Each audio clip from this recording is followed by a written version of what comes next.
What's poppin'? Welcome back to the Pylon Cam YouTube channel.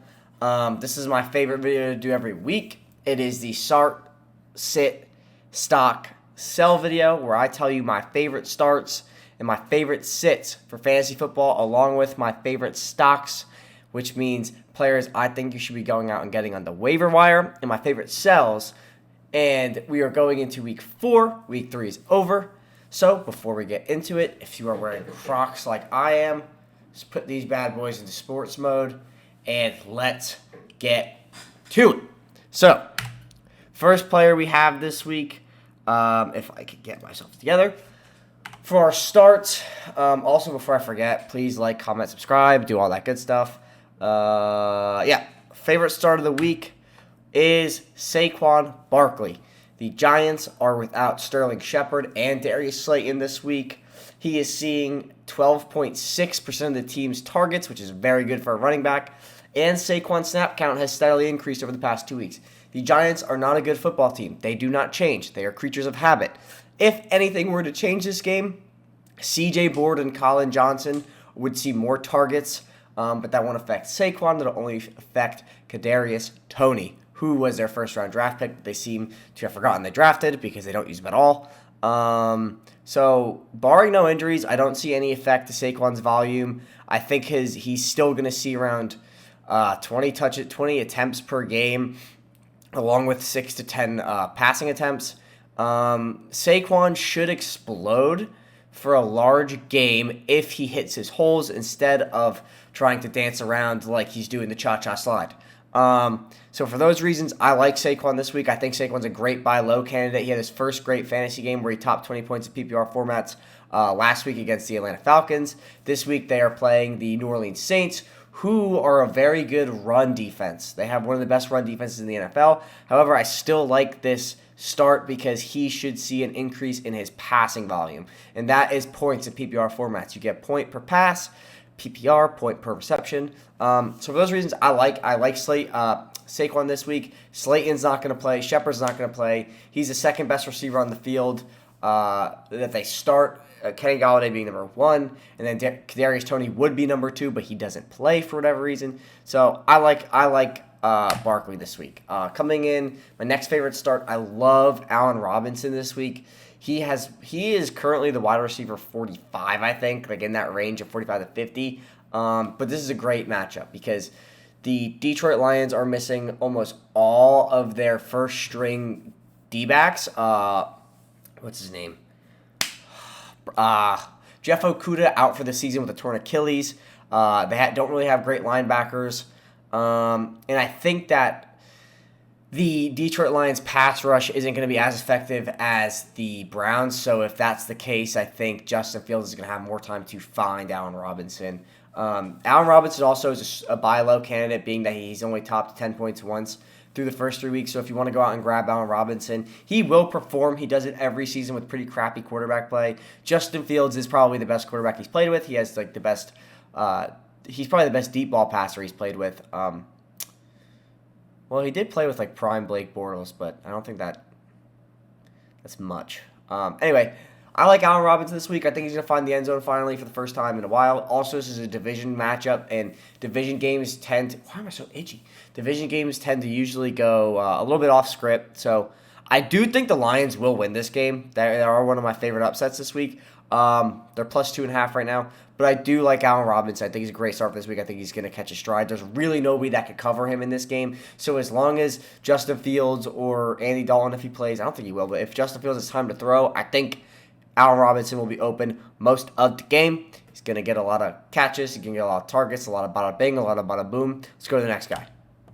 The next start I have for this week is Stefon Diggs. So Stefon Diggs is averaging 140 air yards per game and seeing 26.2% of the team's targets. So what 140 air yards per game means is that is the total air yards he's seeing if you include the air distance before the catch. So he is seeing the ball thrown basically a total of 140 yards to him throughout the game. The reason why he's not performing probably to where you drafted him is because he hasn't scored that often yet. Those touchdowns will come, I promise you. This is a game they're playing Houston. This is a game where I definitely see Stephon Diggs exceeding 20 points. The only way he doesn't is if they just feed Zach Moss. And Zach Moss is one of my other favorite starts for this team. I think Zach Moss is going to pop off. And I try to leave quarterbacks out in these videos unless it's like a streamer quarterback who I think you could snag and start, and he'll be really effective for your squad. He hasn't been. I think he has one touchdown on the season, so those touchdown numbers will go up. He's seeing the volume where they should go up. It's just a matter of time. So I am starting Stephon Diggs this week in every league I have him. I think it's one of the most sure starts you could have, maybe besides Devontae Adams, because Devontae Adams is playing Pittsburgh this week. He's gonna poop all over them. Anyway, next player, Jamar Chase and Tyler Boyd. I don't know why that picture's so blurry. But the Jaguars are allowing 302.33 passing yards per game. For fantasy, the Bengals have been in a similar situation the past 2 weeks where they dominated the Steelers last week. The Steelers were allowing 313.5 passing yards. The Jaguars are allowing the same. I think it's going to be another 20-point week for Jamar Chase. I think Tyler Boyd, with the absence of T. Higgins, is going to pick up a lot of the slack out of the slot. And the Jaguars are overall a worse team, a worse defense. They don't have as dominant of a pass rush. I really like these two this week. Again, I liked them last week. I like them this week. Joe Burrow, one of my favorite players in the NFL. I think he's going to pop off this week. He's going to have time. He's going to have his people open because they don't have the best D-backs, the Jaguars. So I love Jamar Chase and Tyler Boyd this week. My last player is Derrick Henry. Now, you're probably sitting there thinking, oh my God, Mike, you're an idiot. Obviously, you should start Derrick Henry. You are correct in that you should obviously start Derrick Henry, and obviously I am an idiot. However, this game, Derrick Henry is going to look like he's playing Pop Warner. He's playing against the Jets. Julio is out, trending towards out. AJB is probably definitely out. And he's seeing an increase in passing volume. They literally have none of their perimeter weapons. We've seen Derrick Henry have a workload of 41 touches per game. That is insanity. He is going to run all over the Jets. He's going to catch all over the Jets. This is going to be another week where Derrick Henry has at least 30 points. I'm predicting a 30 bomb from Derrick Henry against the Jets. I think he has at least 200 all-purpose yards. He will probably win. If you have Derrick Henry, he will probably win your week this week. So the reason why I put him on this week is because of the magnitude of how many points this man is about to drop for your fantasy squad. It is going to be nuts. It's going to be like Christmas morning, except I don't know, except what? It's going to be like Christmas morning. Next player, my sits. Here are my sits for the week. I think that these are players who have very tough matchups. They're probably going to struggle this week, even no matter who they are, what name they have. I think it's going to be tough for these guys. So let's go ahead and get into it. First sit for the week, I have Marquez Callaway.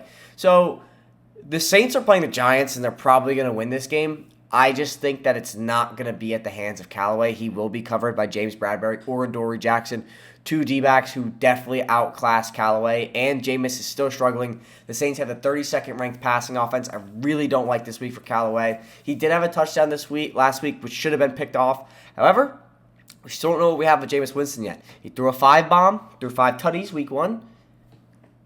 Hasn't been the same since. So, I think that this Giants defense is stingy. I don't think the pass rush is going to bother Jameis, but the secondary definitely will bother Jameis.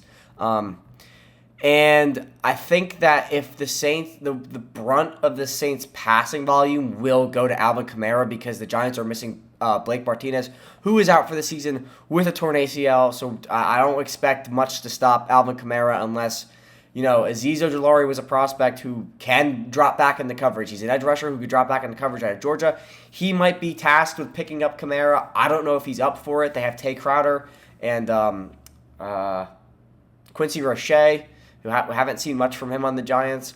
I don't like Callaway this week. I think that the passing offense will continue to struggle, and the passing volume is going to go to Kamara. I love Kamara for a start this week. Go ahead and start Kamara. Sammy Watkins and Hollywood Brown are my next two sits for this week. They already are a struggling passing offense. Hollywood Brown has been good the past 2 weeks. He struggled last week in week 3. The Ravens are always will be until we see Rashad Bateman, maybe a run-first offense. I think that this game will rest on the shoulders of Lamar Jackson and Mark Andrews. I'm forgetting who the Ravens play this week, and that is actually really important for this video. I looked it up when I was making this list, so I promise you I'm not just making this list out of pocket. Let me see. The Ravens are playing Denver. Okay, that's why. Denver has the best secondary in football. I think Patrick Surtain is a good enough corner to cover any of these guys. He's the quarterback 3 for Denver. I think it's going to be a tough game for Mark Andrews. I mean, not Mark Andrews, Lamar Jackson. I think Sammy Watkins, who's probably going to have Kyle Fuller on him. And you have, who did I just say? Patrick Surtain, probably covering Hollywood Brown. Or their other D-back that I'm also forgetting. God. But no, I think this is going to be a really bad week for them, for the Baltimore passing game. Big week for Tyson Williams. They're probably going to ask a lot of him. Big week for Mark Andrews. Probably going to ask a lot of him. And I expect Lamar to do a lot on the ground. So we'll see. I think they're going to try to slow down the tempo, not pass as much, run first, keep Denver off the field. I think it's going to be tough out for. I think the Broncos are going to be tough out this game, especially with how banged up the Ravens are. So I'm avoiding Sammy Watkins and Marquise Brown, if you want me to use his full name. Marquise Hollywood Brown in every league. Next up, Devontae Smith. I still think that the Eagles have no idea what they're doing with Devontae Smith. They are running a dink and dump style offense, which we saw that if you go up against a good defense, which the Cowboys are proving to have, they'll shut that down real quick. And I think that the Eagles against Kansas City, who is the worst defense in the NFL, believe it or not, I think it's going to still be a tough out, and I think Devontae Smith is going to have a tough time because he probably will have safety help over the top with Tyrann Mathieu, and Jalen Hurts is still only completing 50% of his catches. If you watched the Cowboys game, you saw that Devontae Smith struggled with contested catches. He got bodied by Trayvon Diggs, and they're not scheming for Devontae Smith to be their yards after catch guy. That's Miles Sanders. That's Kenneth Gainwell. That's Quez Watkins. That's Jalen Reagor. They're not scheming Smitty to be used correctly. He has, I think, one game with one touchdown where he exceeded 10 points, 19 points. I think it was the first game of the season against Atlanta.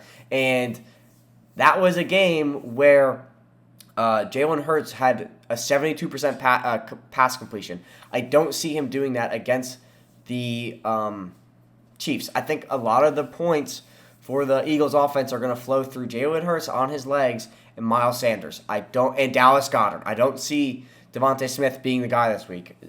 This is one I could be wrong on, but I feel pretty confident about it. Chase Edmonds. Chase Edmonds is another player that I would sit this week unless you absolutely have to start Chase Edmonds. If you have to start Chase Edmonds, you probably should go get your team checked out by someone because that's not a good look. If he's your RB1 or RB2, it's not a good look. The Rams have one of the best pass rushing defenses in the NFL. They have one of the best defenses in the NFL. Like always, the Cardinals' rushing value comes from Kyler Murray. They don't lean too heavily on Chase Edmonds or James Conner. Eno Benjamin is out.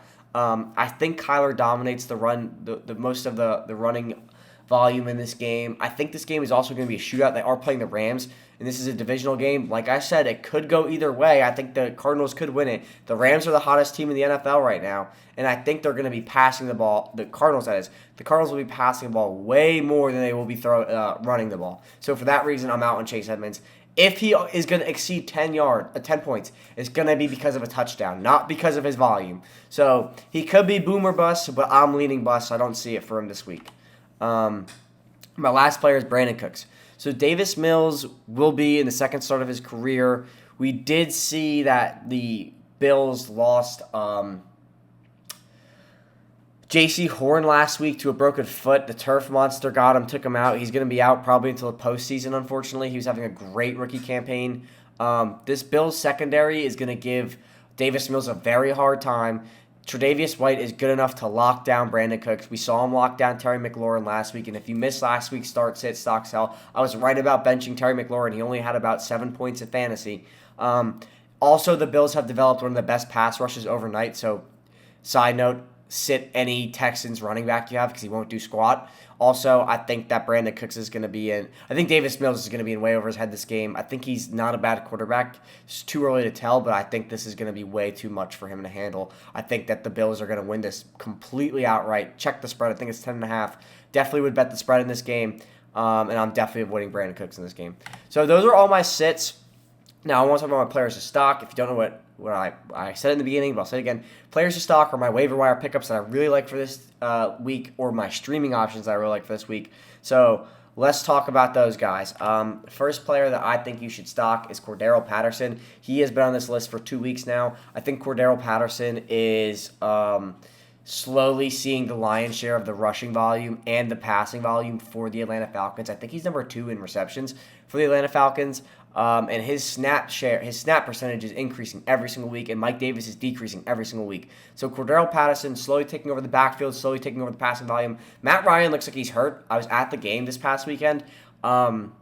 He's not throwing to Calvin Ridley or Kyle Pitts. If they're open down the field, he's only dumping off to Cordero Patterson. So for those reasons, I love Cordero Patterson. Cordero Patterson has over 15 points the past 2 weeks, and I just see his role growing. I just see his volume getting bigger. So trade for Cordero Patterson if you can. He's probably not on waivers anymore because he's been a bucket the past 2 weeks.